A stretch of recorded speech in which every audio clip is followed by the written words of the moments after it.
रहमतुल्लाहि व बरकातुहू। दरूद शरीफ का नजराना पेश कीजिए। अल्लाहुम्मा सल्ली अला सय्यदिना व मौलाना मुहम्मदिन व अला आलि सय्यिदना मौलाना मुहम्मदिन व बारिक वसल्लिम सलातन व सलामन अलैका या रसूलुल्लाह सल्लल्लाहु ताला अलैहि व आलिहि वसल्लम। समय खूब संकीर्ण, হুজুরের মূল্যবান বক্তব্য শ্রবণ করতে আমাদের সকলেরই দরকার। আর বেদাতটা খুব একটা ভালো নেই, তাই খুব শর্টে একটা মানকবতের দু একটি ছন্দ পেশ করি, আমি এখান থেকে বিদায় নেব। समाज फरमाए जी। जब से मुझको निस्बते मखदूम से मनाने मिली,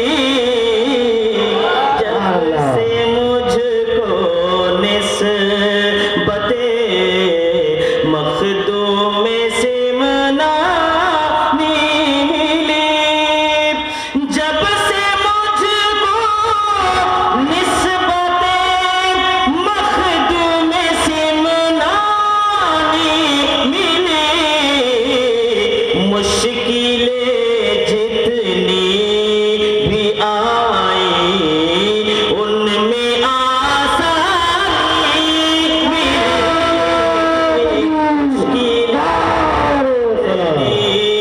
भी आई उनमें आसानी मिली, मुश्किलें जितनी भी आई उनमें आसानी मिली, और तख्ते सिमनानी की रानाई को ठोकर मार कर, तख्ते सिमनानी की रानाई को ठोकर मार कर, तख्ते से हाथ में दे दीजिए, हाथ में, हाँ भाई साहब।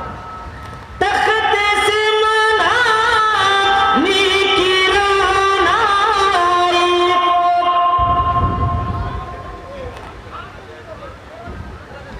ये जो रुपया का हार है नोटों का, इसमें चूंकि तस्वीरें होती हैं इसलिए इसका हार पहनाना जायज़ नहीं है। अगर आपने बनवा लिया हाथ में दे दीजिए, पहनाइए नहीं। फूल का हार जरूर आप पहनाइए। हजरात টাকা পয়সার হার যদি কেউ বানিয়ে নিয়ে আসছেন তাহলে হাতে দিয়ে দিবেন, সেটা পড়া না যায়। হুজুর বলছেন, শের समात फरमाए कि तख्ते सिमनानी के